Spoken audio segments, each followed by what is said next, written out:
Alors, on vous parlait de choix pédagogiques qui ont une influence sur les choix techniques. Un bon exemple, c'est justement l'exemple de l'idée de navigation. C'est une chose à laquelle on a réfléchi longtemps parce que les gens sont habitués à plutôt avoir une sorte, moi je dis, de livre que l'on pourrait consulter sur Internet avec une linéarité, avec une progression dans les informations, les notions. Mais non, sur un site Internet, c'est pas comme ça. Et nos jeunes étudiants dans nos écoles sont habitués à autre chose. Donc, un bon exemple, c'est par exemple, vous pouvez entrer n'importe où, à différents endroits, par différentes portes dans le site. C'est vrai qu'au départ, c'est un petit peu déroutant, parce qu'on n'a pas cette linéarité, comme dans un cours classique, mais c'était voilà, un exemple de choix pédagogique qui avait une influence sur le choix informatique. Bon, Giuseppe, je pense qu'ils ont besoin de voir le site maintenant.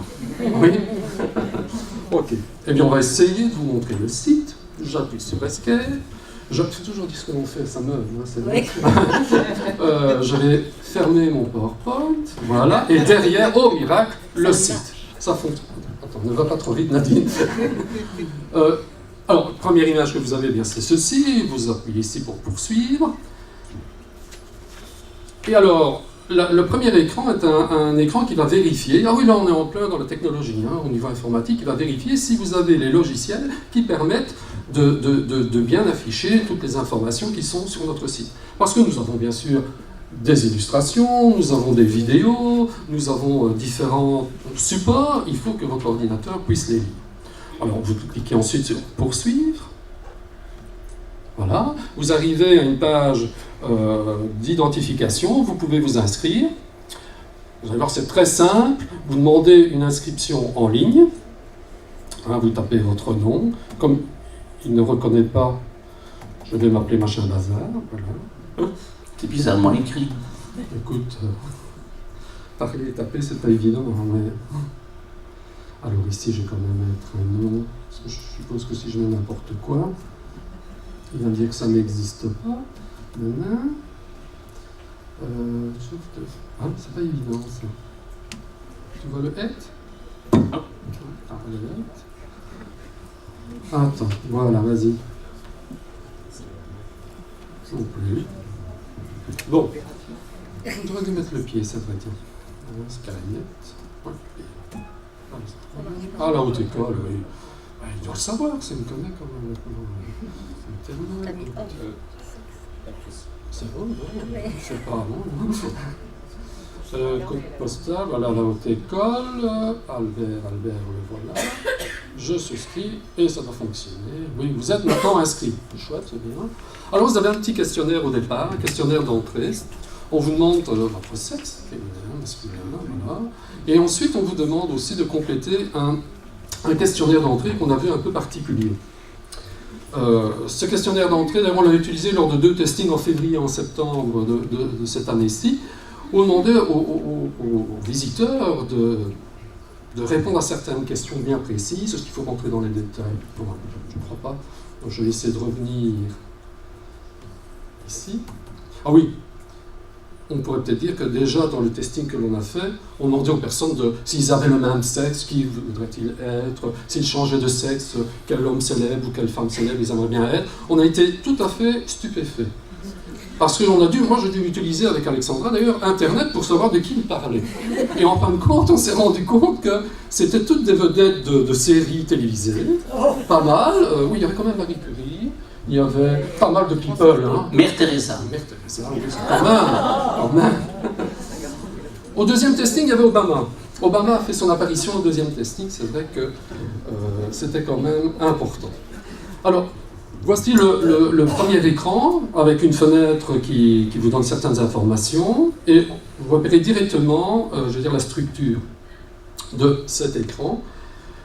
Je suis en train de me dire que j'ai passé les logos, mais vous savez quels sont nos partenaires. On va vous montrer maintenant les vidéos. Comme ça, je donne la parole à Yves. Il est gentil. Donc voilà. Comme on a un cours qui volontairement se veut un peu différent, comme Giuseppe l'a dit, c'est pas un cours où on va certifier des savoirs, mais plutôt amener les gens à être sensibles à la question du genre. On s'était dit, pour éviter de nous perdre dans toute une série de débats et de discussions un peu compliquées à mettre sur le net, c'était plutôt préférable de chaque intervenant qui a participé à l'élaboration du cours puisse donner un petit peu son point de vue sur la question, son parcours vis-à-vis du genre. Et donc, on a décidé de mettre en place 4 petites vidéos où chacun des intervenants a émis un commentaire. Alors, vous voyez, il y a Nadine Plateau qui a parlé tout à l'heure, il y a moi qui suis présent aussi. Ah oui, on s'est trompé dans les noms, ça c'est comique. Non. Il y a juste l'écriture, la grandeur des lettres qui change. Il y a Chantal Stouff qui parlera tout à l'heure et Alexandra Janssens que vous avez déjà rencontré. Et donc, nous donnons nos points de vue. Alors, si vous regardez la manière dont le site est fait, Giuseppe a fait exactement une action que n'importe quel visiteur peut réaliser. S'il n'a pas envie de voir l'introduction, de suivre de manière classique le cours, et qu'il est intéressé par les vidéos, il clique sur les vidéos et il a une information qui apparaît. Si on changeait le micro, je crois que ce serait plus simple. Voilà, ça ira mieux. Alors, autre chose, au niveau de la présentation, il y a un avertissement qui vous dit que c'est la version expérimentale du site. Alors, autre chose qui est particulier, c'est que quand vous quittez le site, on enregistre l'endroit où vous étiez et le nombre de fois que vous avez visité le site. Alors, ça sert à quoi, ça? Voilà, encore un choix pédagogique. Parce qu'on s'est dit, les gens ne vont pas visiter le site en une fois, c'est pas un livre que l'on va lire d'une fois, ou alors il faut un signer, comme dans un livre. Il faut quelque chose qui me permette de dire où je suis arrivé et là où je dois reprendre ma visite. Et bien voici en dessous le message qui apparaît et qui permet de faire cela. Alors, on va arriver au message de bienvenue. Je te cède la parole. Alors, si vous observez bien, vous voyez, il y a sur l'écran toute une série de choses. Il y a un bandeau où il est marqué filles garçons, puis en dessous il est écrit maternelle, primaire, etc. Puis là, vous avez une colonne sur la gauche avec d'autres éléments, introduction, maternelle, etc. Et puis il y a le texte qui apparaît. Et en dessous, 2 petites mains qui vous permettent d'avancer ou de reculer. Mais vous avez pu constater que la manœuvre que Giuseppe a réalisée est assez simple et on arrive très vite dans le nœud de notre site qui est justement de mettre en évidence la problématique. Alors nous, on ne veut pas faire la leçon à qui que ce soit. Ça, on se l'est interdit. Et je vous assure que ça a été très difficile tout au long du projet. C'était de garder cette ligne qui était de sensibiliser et pas de donner notre point de vue. Mais comment faire dans un cours pareil où, dès qu'on ouvre la bouche, on donne quand même un point de vue? Donc, c'est pas simple. Et c'est pour ça que toute notre philosophie, toute notre réflexion dans la conception du cours a été de jongler avec ces 2 notions.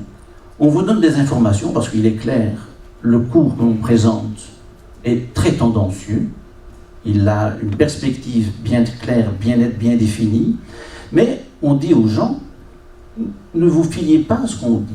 C'est pas ça qui est intéressant. Ce qui est intéressant, au contraire, c'est de démasquer tous ces stéréotypes qui nous environnent.